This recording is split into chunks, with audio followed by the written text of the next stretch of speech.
Hello and welcome to a rather unorthodox playthrough of GMT Skies Above The Reich by Jerry White and Mark Arsted. I was doing a playthrough of Stalingrad 42, Caucasus campaign. Unfortunately, due to this coronavirus situation, my daughter had to return from university, and unfortunately her presence is occupying my game table space.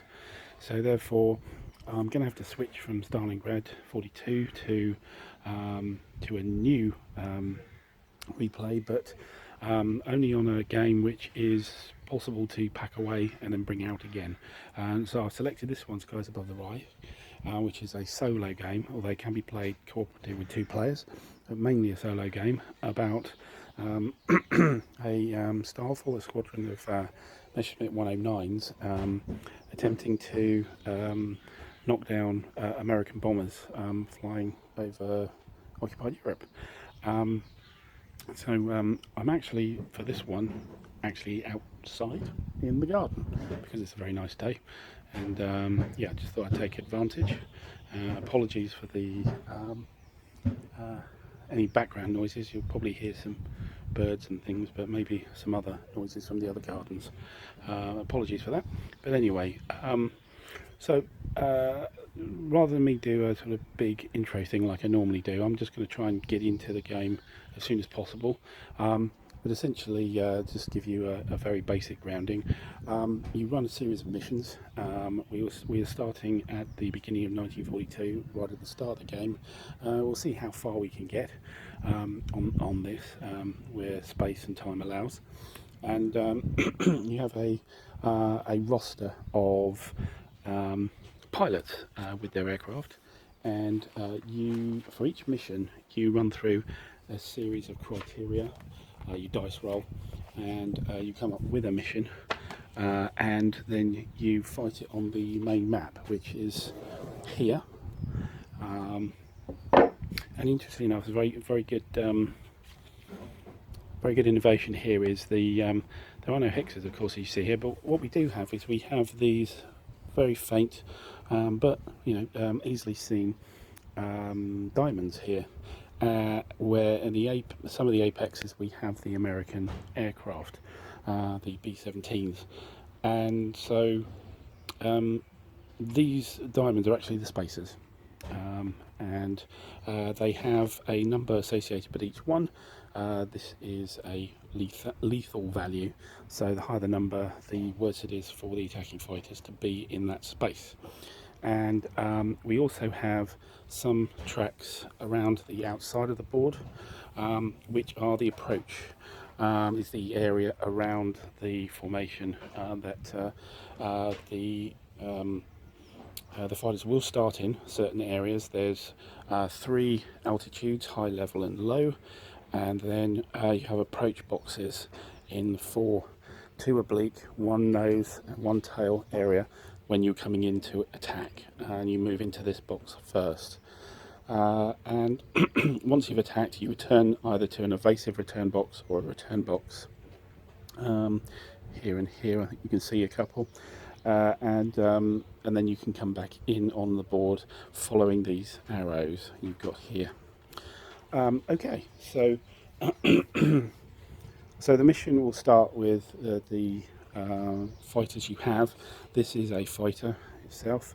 They've got names on them, and they're all alphabetical basically. You've got A, B, C, D, E. They haven't got an E, just go straight to F.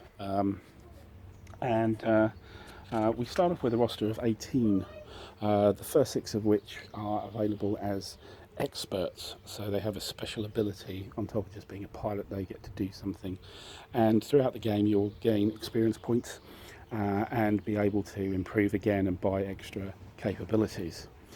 And in the far distance there, you might see there is a set of tables, charts and tables. At the bottom here we have the escort display, so these bombers may be escorted. There is a turn track up at the top, starting from turn 1 up to turn 12, which we'll be using, and then also what's known as fate boxes. So when we get hits on our fighters, You then have to place them in a particular fate box depending on the damage and see if they are able to get back home or not. And that's about it that I wanted to say before we do the replay. Actually, just a couple of extra things here. We have these blue blocks here, which you put underneath your fighter. No block means you're at low level, one block means you're at level altitude, and 2 blocks means you're at high altitude when you're on the board. Excuse me. Also, when you hit the bombers, you will actually pick out one of these grey-white counters here. They're effectively damage counters for the box, and what you're looking for is either a total number of 10 or for a catastrophe to happen, so like that explosion there. Usually the explosion is accompanied with a number, and you have to roll to see that 10's almost impossible. And finally, the reverse here, which is the 2 counters that, well, it's 1 counter, but they're double-sided, which is a damage counter, a hit counter on the fighter, but also a proximity, and you'll select these, use either one side or the other during whether there's going to be a collision or whether there's actually been a hit from one of the bombers on your fighter. Right, let's crack on with the mission, and you'll kind of get it fairly quickly, I think, in this with this setup. And off we go while we still have good weather, not a lot of wind, and a bit of sunshine.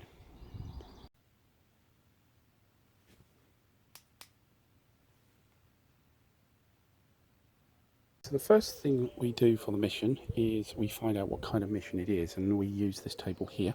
We're in 1942, and then we make a dice roll for the map that we use. So this map here is double-sided. This is map 1, the other side is map 2, and then there's also another board, which is map 3 and map 4, which is much bigger. And effectively how the formations change for the Americans. So in 1942 they're very basic, using this map or the reverse, and then the other ones come in much later. So we roll to see what map it is here. Now, to say we'd move map 1 or possibly 2. Then we'll do another roll for the whereabouts we're getting the interception, either inbound to the target for the bombers, we're near the target, or we're outbound. And the number of operation points, this is our money, if you like, to buy our fighters and further things as well. And finally we have an escort roll here.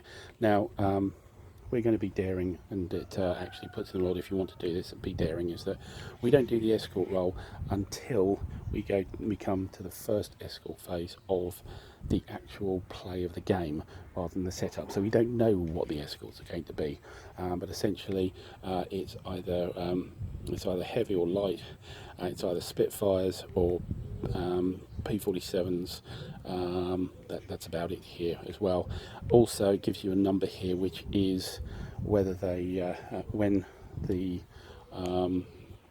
escorts are about in the game. So we'll do those rolls first.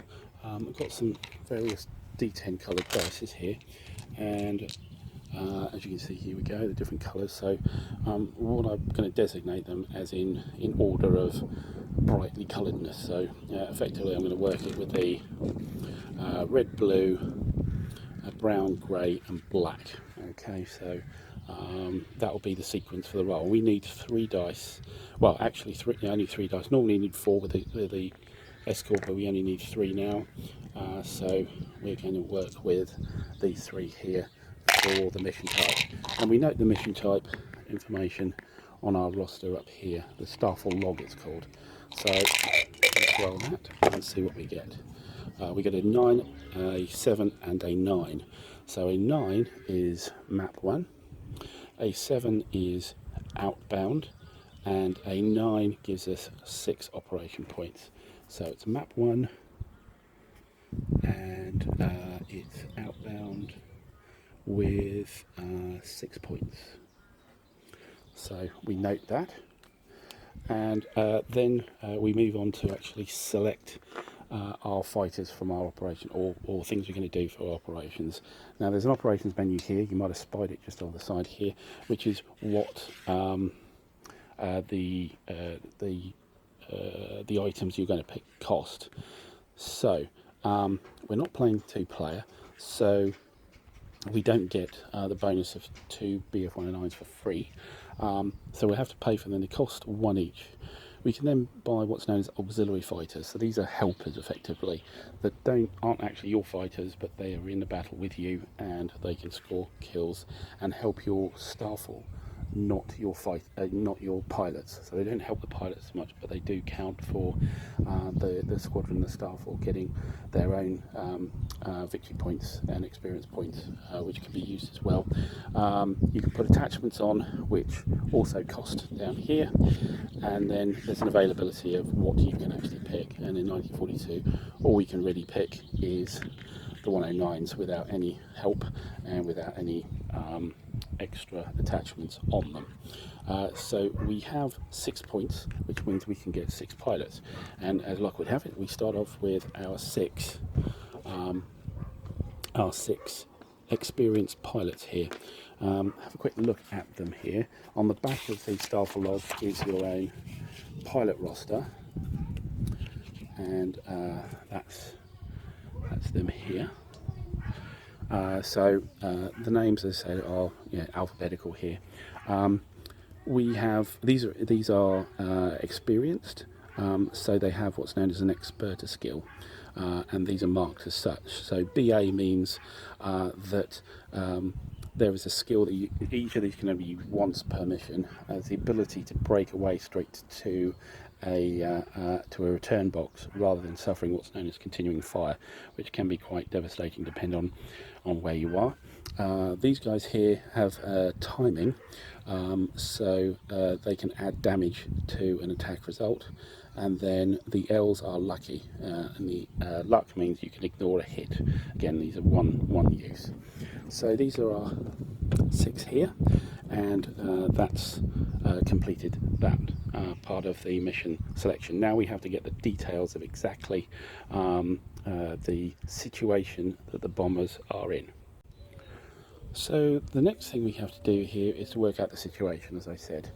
Now 1 is actually already on the board. Now uniquely to map 1, rather than there just being the whole map, there's actually 2 half maps, and it depends on the formation that the bombers are in. So this area here is different to here, and you either play on one or the other. So at the moment we need to roll a dice to see which one we're looking at. You've got the finger of 4 here, and then you've got just the echelon here. So let's roll that dice quickly. And 3 is odd, so therefore we are actually using the echelon down here. Let's just move the camera. There we go. So this is the map we're using. We just ignore this one up here for the rest of the mission. So on the manual, what we need to do is we need to roll for the situation. So we are on outbound. Each of these pages has a particular set of tables for the situation. We are on outbound on map 1. This is inbound map 1. This is near target on map 1. And now we're on outbound on map 1.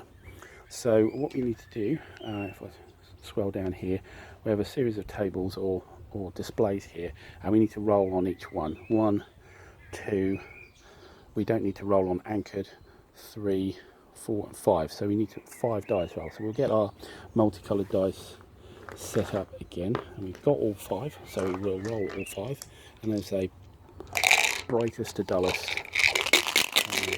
and let's see what they come out as. So our first one is the red, which is an 8. 8 is here, and this tells us where the damage is on the formation to start off with. So we only use half of it, of course, because this is all the map, but we're only using half of the map. So the middle bomber gets a damage.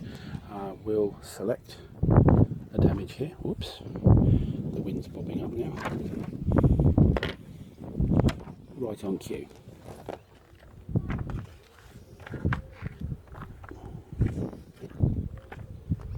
There, Right, so middle bomber has some damage. Let's go down here. I've just picked one up, and we always pick the flat side for the damage, and it's engine damage 0. Doesn't sound too great. It's not really. So you've hit the engine, but it hasn't added anything to the vulnerability of the bomber. On the other side, you'll have a pretty good roll to actually get a catastrophic hit, but obviously that hasn't happened. So this is established damage before we came along, if you like. So that was the 8th there. Then we have 2 for 2 for here for the sun. So down here, the sun is on high tail. So we take the sun marker and put it in the high tail box around the board.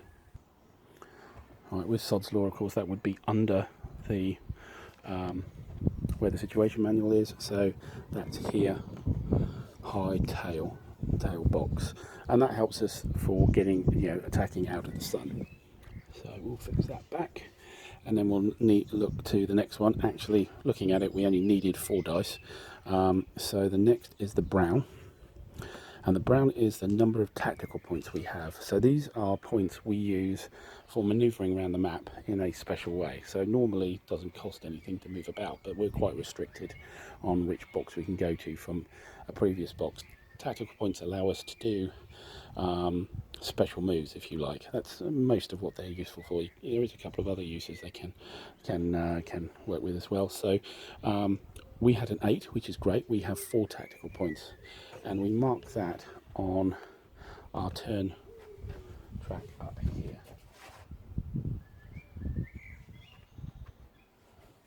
4 tactical points. Okay, that's on the 4 marker there. Then we have what's known as a flight limit. This is really quite important, and the grey was next, which was a 0. So a 0 is good for us. So this is the amount of time we have on the bombers. So we have actually got 11 turns. So when we reach the flight limit, that's the end of the mission, so we have to go home. But so we only have a maximum of 12 on the chart up there. We got 11, which is pretty good. So we've got lots of time. That's our flight limit up on 11. Great. So yeah, and that's all we need for the setup per se. That's the situation completed. Okay, so here we are at the start of the turn. Remember, we're ignoring this area. So I've started off with 4 fighters. They have to start in the low altitude level. And we started with 4 here and 2 up here. Now the reason I've done it this way, one is using the nose, being in the nose at the start is very useful because once you're back at the tail, it takes tactical points to try and catch up and bypass the bombers. It's really quite awkward, and getting into the nose is very much more difficult from then on. So starting at the nose is a good thing. I put 4 together because there are things called attack advantages here, and so each of these give you bonuses. Schwarm, this one here, gives you 2 hits, which is very useful, but you need 4 fighters which are attacking, not oblique. So those 4 would be doing that. For Schwarm, they must be determined, as in they must do a determined attack as opposed to an evasive attack. If we look on the back of these, that's an evasive version. They must be the same fighter type, which is great. They're all ME-109s, and from the same approach box. So that's why these guys are together, to get the Schwarm. The other 2, Rotter and Position. So we need a space with 2 fighters for Rotter, and hey, we have 2 fighters up there. And also for position, the element, which is the bomber group, if you like, is attacked from more than 1 altitude and position. So the combination of these 2 guys, hopefully, will create the ability to do position. Now these 2 are very useful because they allow you to ignore a hit. So we want to get as many of these qualified when we do the attack. Right, so that's our setup.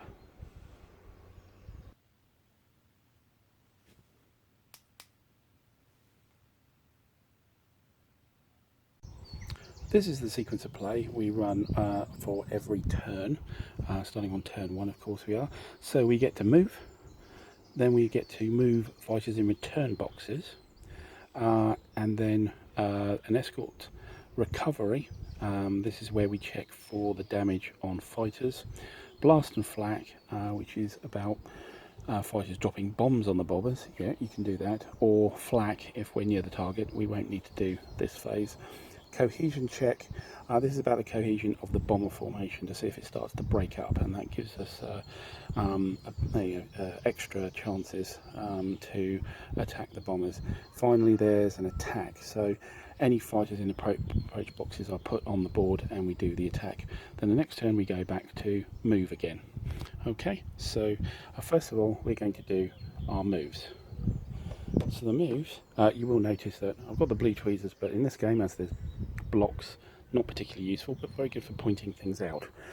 So we have our 4 guys here going to move. They are going to move to level, still in the nose area, and that costs 0 tactical points, so we're fine with that.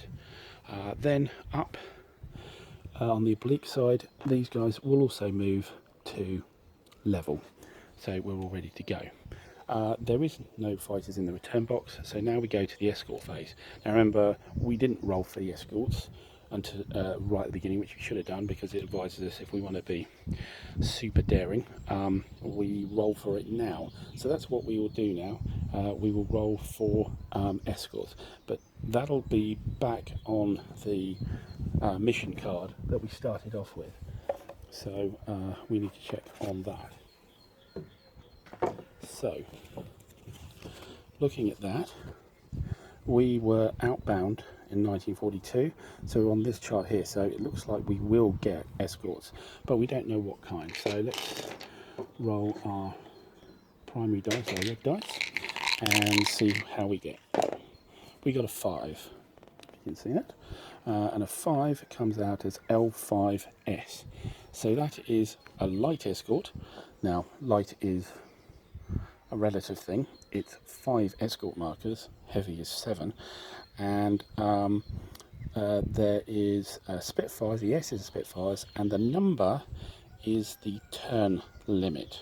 Okay, so it's the amount of time where the escort would arrive or exit. Now, because we're on outbound, the bombers are coming back to England, the escort will appear on that turn. So that's turn 5, which means our escorts, we pick our little escort arrives and we place it on the turn marker at the point of turn 5. So at the moment, we found out there are no escorts, which is fine. We've got 5 turns of free play, if you like, on the bombers. Good. So that's our escort done. Recovery, we don't need to do. No blast and flak. No cohesion checks. So cohesion checks, you start rolling for those, and I believe you need to roll less than the number of damage markers, and we have 1. Yeah, so we have no cohesion check to make, and we've got no attack, so we move the turn marker on. It's turn 2. Then we can move our fighters. Now, to get the extra position advantage, this guy here, we need to be more than 1 altitude and position. So all 6 of my guys are at the same altitude. So what we might do is we might lurk with these guys. They may stay where they are, and we will move these guys high. So I'll go up to high again. 0 tactical points for doing that. And now we have them coming from a different direction, and also a different attitude, different position, and a different altitude. So our idea is we should have a swarm, 2 rotors, because these both spaces count, and also 1 position as well when we finally do the attack. We've done the move. There's no return box, no fighters in return boxes. The escort hasn't arrived yet. No recovery, no blast and flag, no cohesion check, and no attack. So again, move on to the next turn, up to turn 3. So we get 2 turns till the escort arrives. Right, so then we have our move. Now this is the time where we're going to pounce. So we are going to move all 4 of our fighters in the nose area into the approach box there, and likewise, likewise approach high. Note there is no level approach on oblique, it's only high or low. When you are at level, you get to choose which you do. However, if you want to go from level to high, it costs you a tactical point for each fighter, and that's why we didn't do that. Normally it's 0 again to move to the next box. So we've done our move. There's no return, no escort, no recovery, no blast and flak, and no cohesion. So we're on to attack. So here is where, if you like, a lot of the fun starts. So now we're focusing really onto the formation here. Now, as I said, the space is here. We place our fighters on a space next to the bombers. So effectively where we're going to attack from. So if we're coming from the nose with our full fighters, then this area is 1 lethality. We've got 2, 2, 2, 2, and then 1, but that's not ahead. This is the last ahead. So actually coming in right at the front of the formation is the best thing to do. So we will do that. We will move all these guys, and they're coming in level. So we add our blue markers.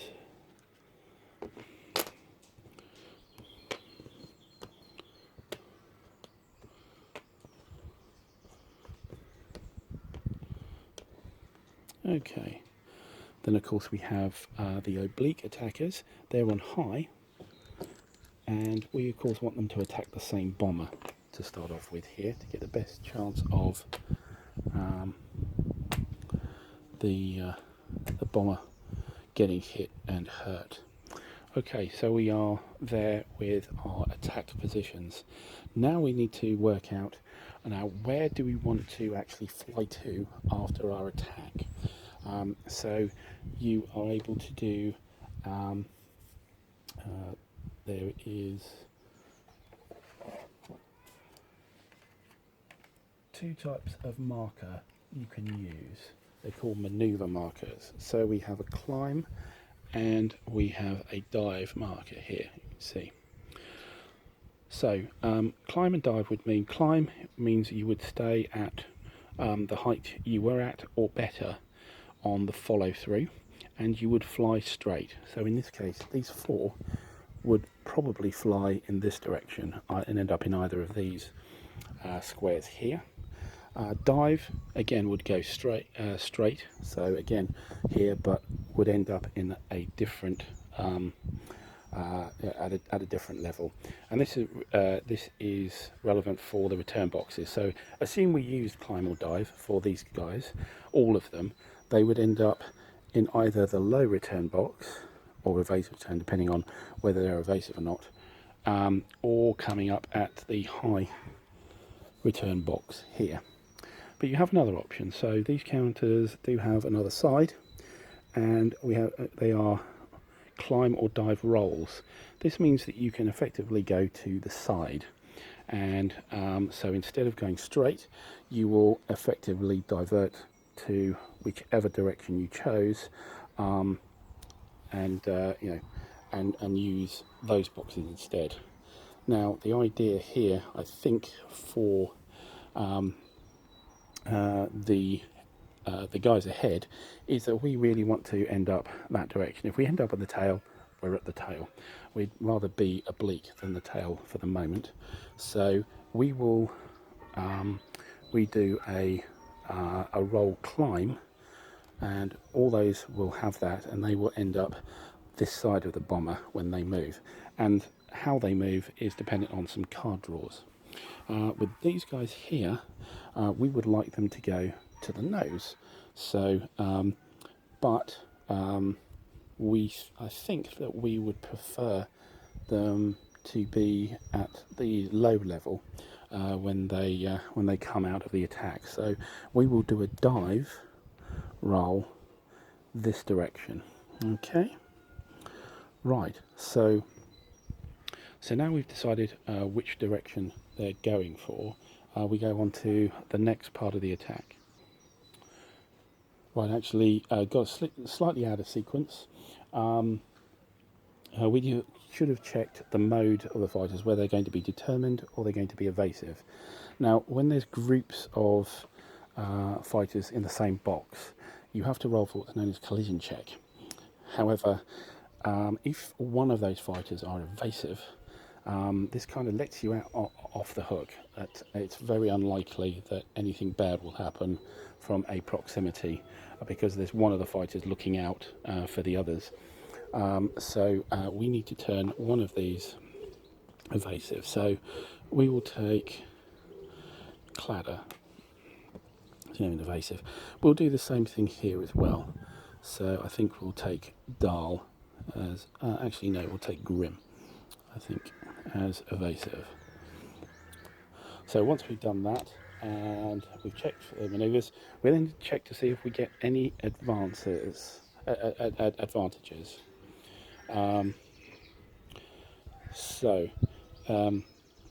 We look at Schwarm. So Schwarm allows us, if we have 4 fighters not in oblique, but they must be determined and from the same approach box. So actually, us doing that evasive will cost us Schwarm. So shall we be risky here? Well, why not? It's the start of the game, so we won't make him evasive. They will all be determined, and that will mean that we get the Schwarm advantage to use during the game. For Rota, we need to be determined again, so a space with 2 or more fighters. Now we have an evasive here, so these don't actually qualify. However, these guys do as well. We have a space with 2 or more fighters, which are determined from the same fighter type and from the same approach box. So we have a Rota as well. Position, we need an element attack from more than 1 altitude or position. So we've got a level, nose, and high oblique from the flank, 2 to 4 o'clock, so therefore we earn a position as well.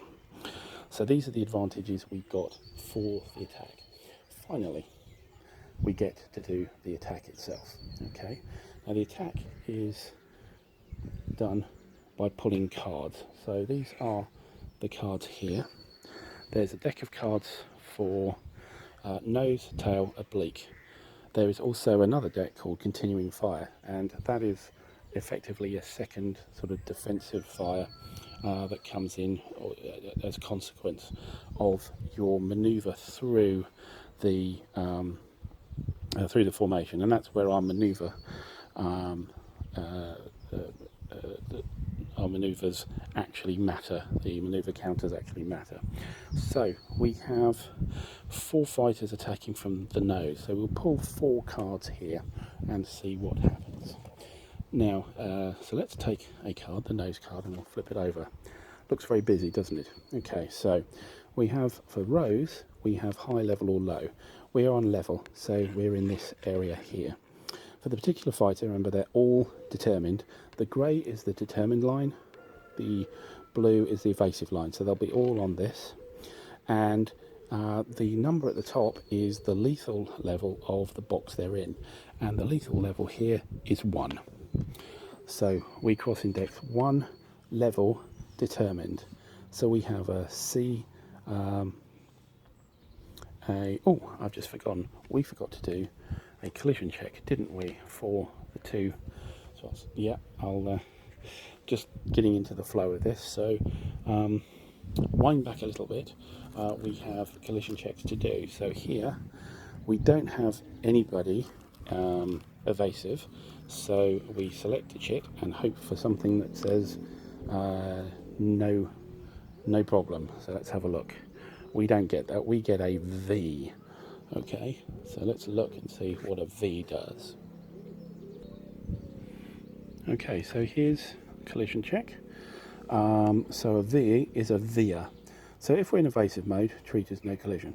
Well, we're not. So if determined, we need to roll a die. If the number rolled is less than the number of fighters in the element, treat as a hit result.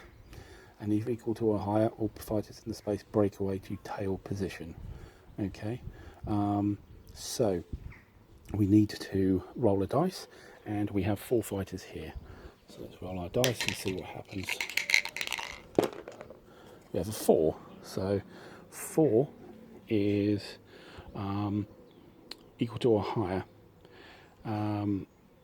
So actually all fighters in the space need to break away to the tail position, either return box or boxes.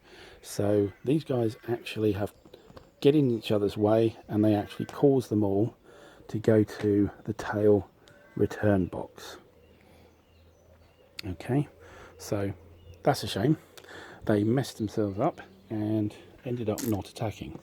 However, that does mean that our swarm does disappear, and actually so does our rotor and position, because we no longer have those there. So it was a very significant it was actually a very significant role to do.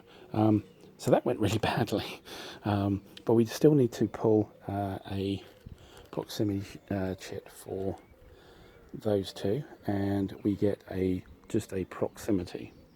So with a proximity, if we're in evasive mode, treat as no collision. So we have one in evasive mode, treat it as no collision. If they were determined, all of them determined, it's basically a hit, but we don't have a hit.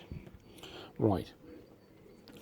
So wind forward, we only have these two actually attacking. So I will select a new card, shall I? So we have to declare which is actually attacking here. We'll do the evasive guy first. So we are oblique, so we pick from this stack here. We are evasive, and it is number 1 for lethality, and we're high. So high for oblique, lethality of 1, evasive, that is a hit on us, unfortunately, and we move 2 in the direction of our maneuver. So our maneuver was this way, so the evasive moves 1 and can't go any further, so he stays in that space after his attack. Right, so that's that one done.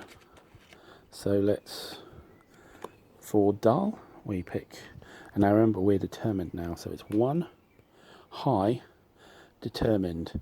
So that is a hit. Move 2, but no ammo.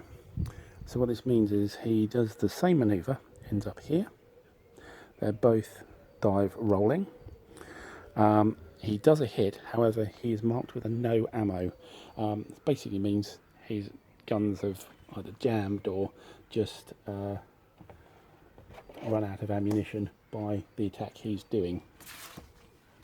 So we put this marker on him. So yeah, he can't hit anymore. Not very good either. Now we have Dahl, and we also have Grim here. Now let's look at their special capabilities. Dahl has the ability to add a damage, so effectively add an extra hit, if you like. So he could be doing 2 hits. With Grim, he's lucky, so he can survive a hit, and that might be useful later. But anyway, Dahl here effectively causes 2 hits on that bomber. So now we pick 2 damage counters, and these are the 2 here. We turn them over, and they're both wing damage. Now, can you see that? Probably. Yes, you can. Yes, you can. Okay, so we actually don't need that card anymore. That's dispensed with. And so, both wing damage. So let's say this is the first one. So you can see there's a number here, and there's also an arrow pointing downwards, and then an explosion here. So we roll against this number, and we need to get equal to or higher. And if that results, then the bomber falls. So he falls out of formation. With this one, if we get a 10 or better, on a 10-sided dice, if we get a 10, that would be actually an explosion. The actual bomber would explode in the air. So we need to do 2 rolls here. So we roll for the first wing damage, get a 6, which is not good enough. We roll for the second wing damage, get an 8, which is again not good enough. We needed 10s. If we don't get those results, we flip them over. And here we have a wing damage of 2 and a wing damage of 1. We just stack these on the bomber. So he currently has a damage of 3, and we need to get 10 for it to be destroyed. However, this will affect our cohesion checks from now on. So, once we've done that damage, we now have to do the breakaway. Okay, so each of the surviving fighters will get a continuing fire card pulled for them, which is just here. Let's move up here. Okay, and see what happens to them as part of the manoeuvre that they've done. So let's pull the first one, and this will be for Dahl. So he was determined, and he is in a space which is 1 lethality, so we'd normally here, and it would cause a hit. However, he was dive rolling. So if you're dive rolling, skip your continuing fire. So this actually lets him off. So he would have been hit, but because he was dive rolling, he isn't. If he'd be going straight or something like that, or climbing, then he would have actually suffered that hit, but he doesn't. And what we do then is we then break them away to the return box, and that's the nose return box low. So that's over here now. As you can see, he wasn't evasive, so he goes to the return box rather than the evasive return.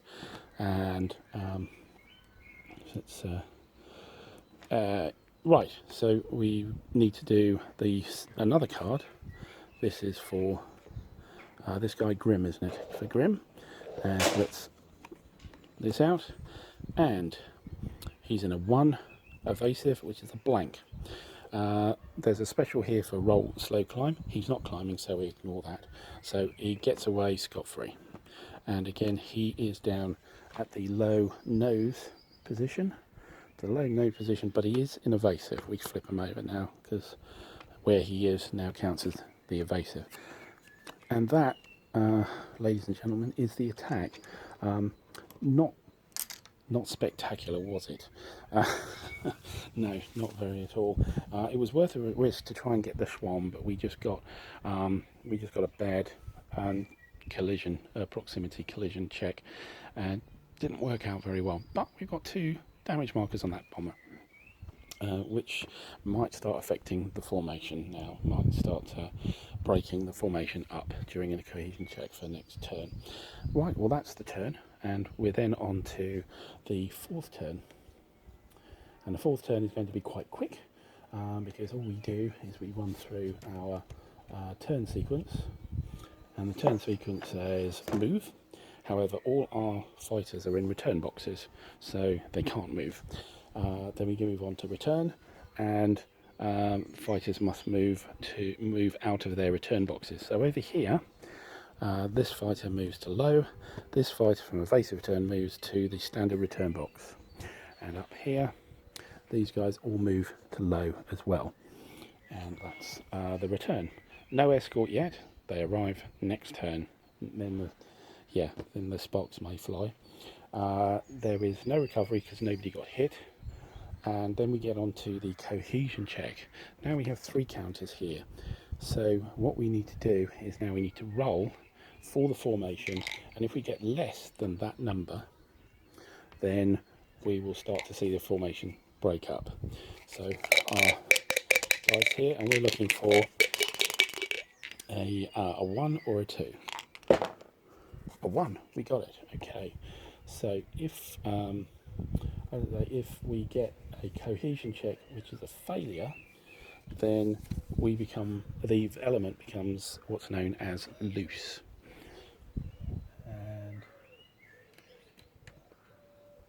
And this is the loose counter, and we just put it somewhere here. Okay, this means that all these numbers here now suffer from a -1. Okay, so these become zeros, they still are valid. It's not like they disappear, and the 2s become 1s. So it's a little easier to attack now. When an element loose has a cohesion failure again, it will flip to kaput. This will mean that the formation is all over the place. If we suffer this again, we will actually get a bomber falling out of formation completely, and it will flip back to loose. So as you see, as these hits occur, you'll get a reduction in the formation efficiency and the formation capabilities. But we're on loose now. Great. There is no attack, so we have move on to turn 5. Turn 5, the escort arrives. And we'll do that in the escort turn. First we have a move. So this chap here, we have, let's remove our, oh, he is on a no ammo at the moment.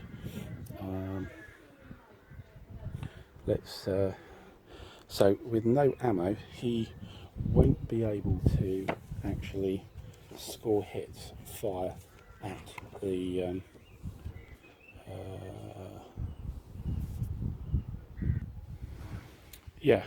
he can't actually hit. However, he can be used to create attack advantages, as he's effectively distracting the bomber defensive crews. So he could be useful, or we always have the option of just sending them home. I think we might do that, because I don't think he's going to help, and we've got escorts arriving now. So let's send him home. So we take him off the board, and that's his move, if you like. Over here we have these guys. They've broken away with the tail, which is not great. However, we do have the sun in the tail, so therefore we will move these 4 guys up towards the high position where they could attack out of the sun. That's our moves. Then in our returns, this fighter ends up out of the return box into nose low. Okay, so then we get to the escort phase. So we need to do an escort setup. An escort setup here, and we had a light escort of Spitfire, so that's 5 counters out of 7. Here are the Spitfires here. So you think, well, 5, that's not so bad. I mean, we've got 5 fighters here. Unfortunately, that's not how it works. So on the back of these, and I'll turn one over just for example, we have a number. That's the number of Spitfires in that formation. So we're not talking about 5 Spitfires, we're talking potentially 20, and the numbers get bigger than 4. So anyway, we have these to place. So let's roll on the table here. We're on the light, and we roll a d10. We get a 1. On a 1, on light, everybody is above trailing. So that's that box here. So above trailing means they're behind and basically high up. So that's kind of where the sun is, and kind of where these guys were heading. Possibly not the best idea. They may be bounced by, well, a whole load of Spitfires. So, oh well. That's the escort phase. And finally we get on to recovery. There isn't any. Blast and flak, cohesion check again. And we're back to this roll here. Again, we want a 1 or a 2 to continue the formation breaking up. A 1 again. Brilliant. Well, at least something's working for us. So this is now a kaput element. So these are now -2, which means that, well, effectively they're all zeros, which is great if we can get to attack. So there is no attack, so next turn again. We are now on turn 6, and we get to do our moves. So I think before these escorts do too much damage, I think we should just attack from where we are. So we'll bring in the nose attack here, and then across here we will bring in a level attack from the tail. Okay, so that's that done, that's our move done. There's nothing in the return box, so we're on to what happens to our escorts. So now we look at the escort display again over here, and we roll on, depending on which will fold for each of these positions. There's above trailing, below trailing, or forward.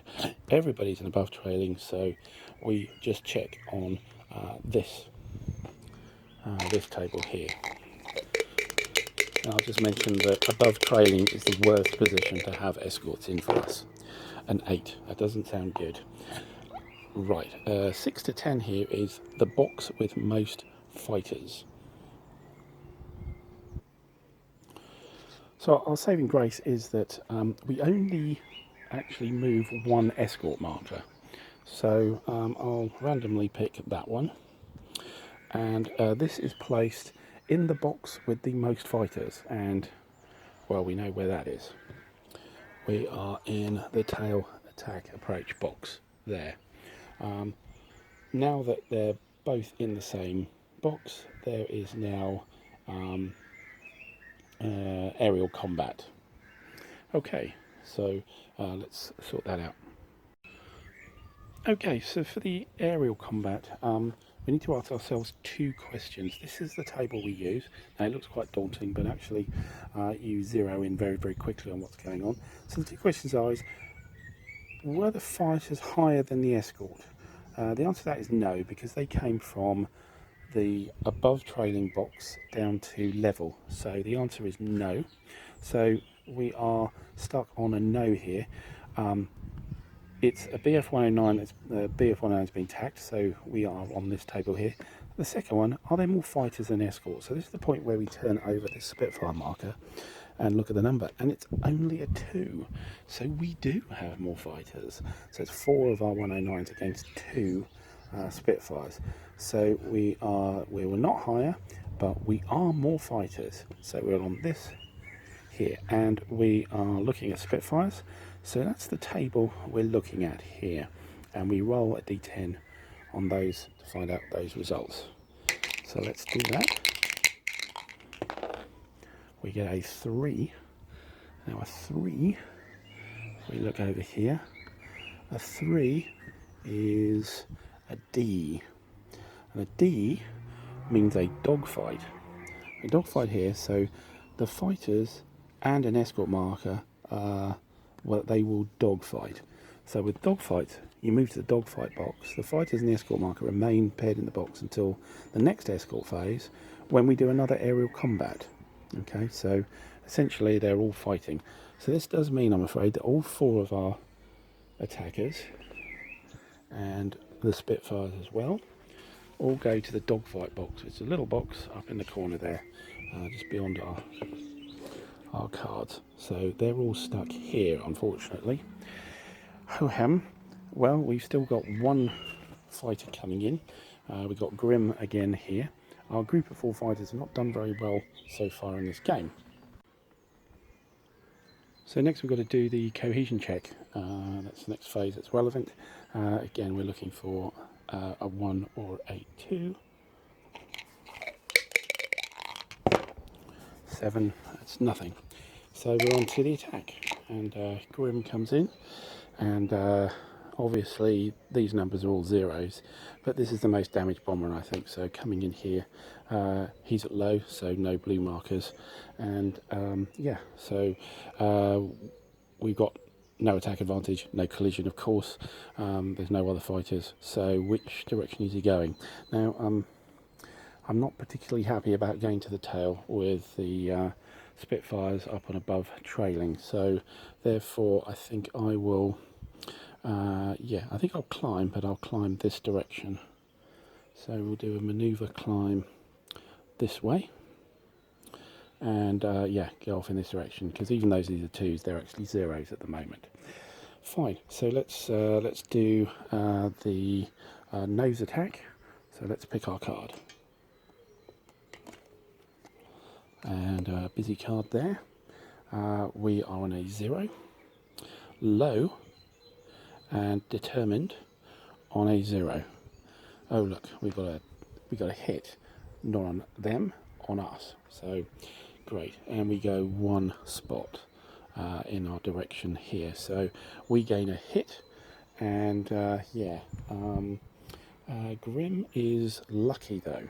So here's that lucky capability. So he'll use his luck for the turn to cancel that hit. So ineffectual attack, but we scrape through by some blind luck, it seems. Okay, so then we have our continuing fire for the fighter. So we are on a 0, of course. We are determined, and we get another hit. However, hard rolling, if we are die rolling, skip it. Nope, we're climb rolling, so we can't skip it. Oh dear. And of course, we just used our luck, so our luck ran out. So we do get that hit, and the hit consists of picking one of these.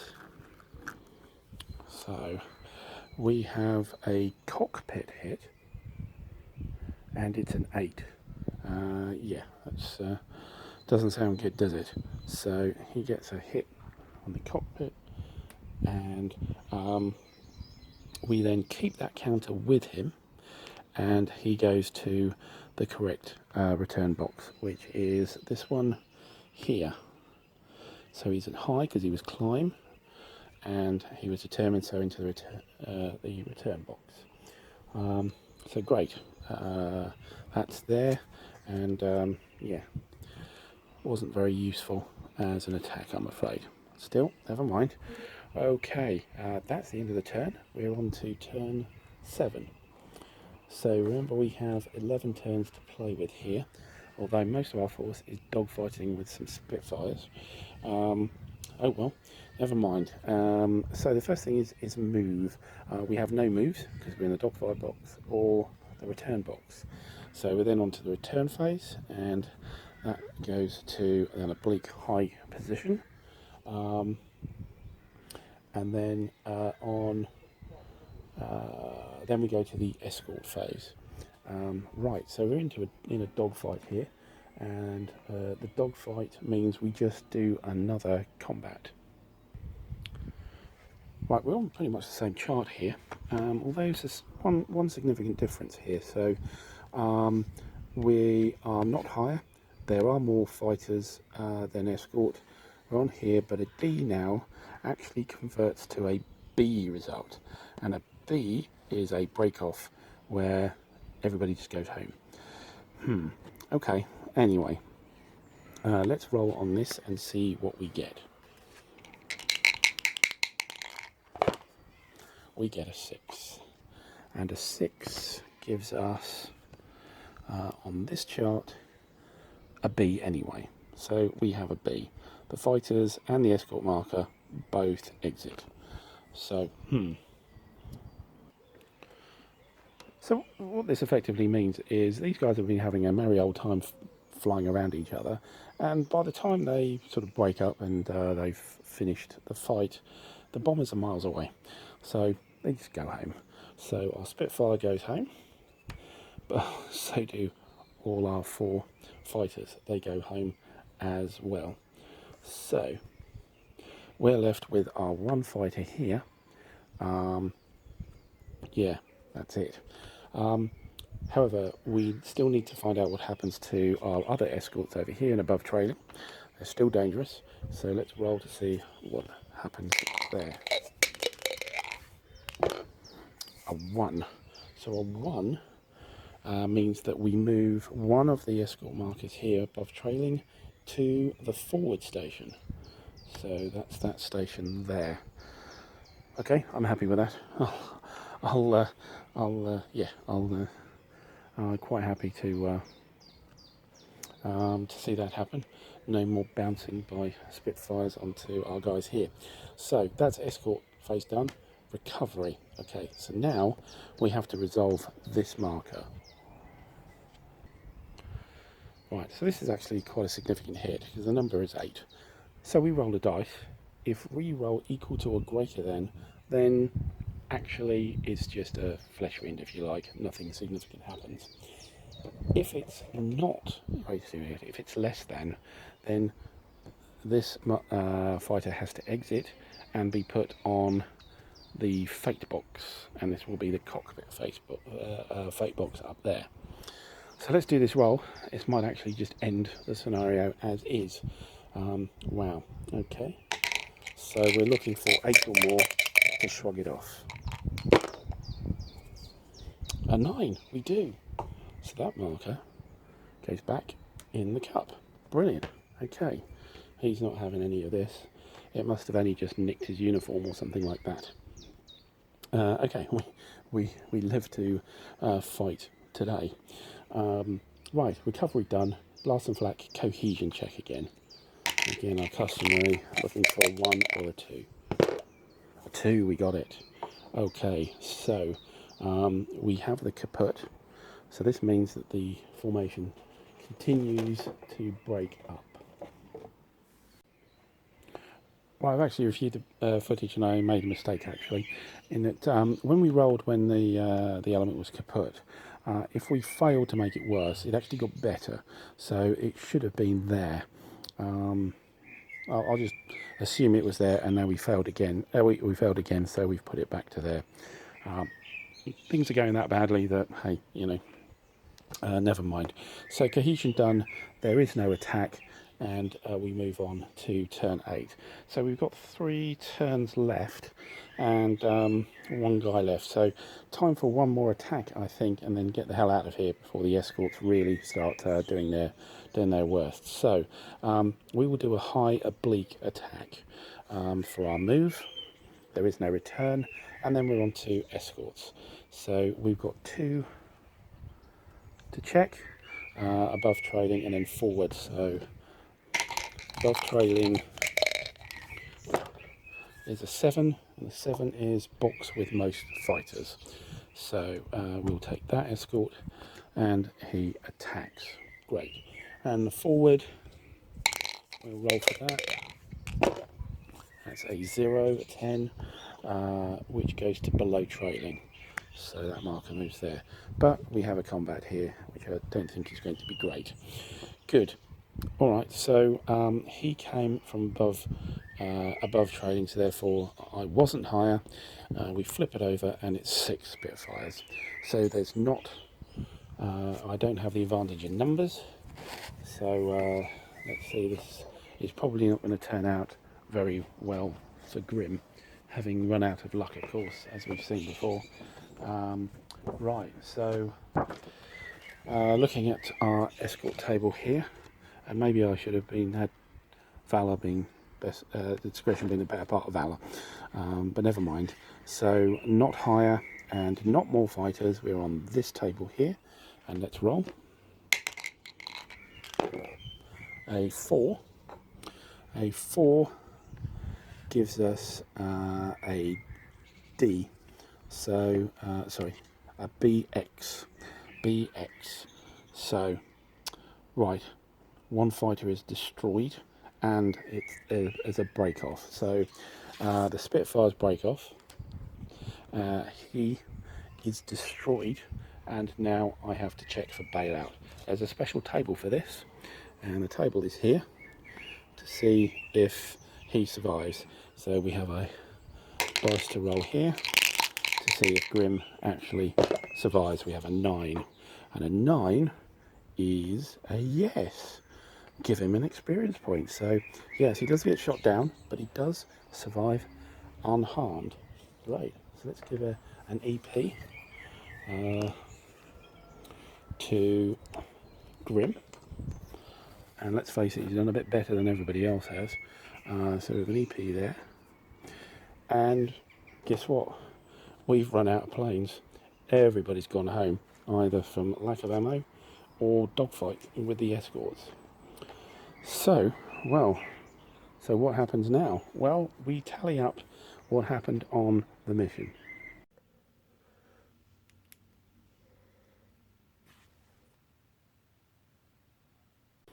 Right, it's very, very straightforward. So it's done mainly on the number of bombers you either cause to fall or destroy.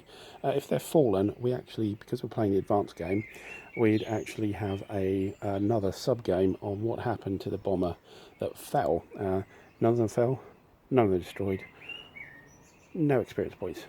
The only one that gets any experience points is our good old Grim. Now we also get staffel points, but again, we didn't cause any bombers to fall out or destroyed, so therefore we don't get any of those either. So the end of the scenario means, well, we got 1 EP. We can't do anything with 1 EP, you need 5 for an experter skill. So that's the first mission done, to no great effect, and probably made it a few errors there, but we did get away with dicing with the Spitfires for quite a while. So anyway, sorry about the change in the game, and also whatever extraneous noise you could hear in the background, but hopefully as it was outside, it's a nice bit of ambience to it. And yeah, pretty poor play on my part, I think. But anyway, hopefully I'll be doing the second mission. There's 6 missions to do in 1942, so hopefully we'll get through that and see how far we get. And I'll probably be in a different position on the next recording for the next video, but we'll see. Anyway, hope you enjoyed that, and as always, I'll see you in the next video. Bye for now.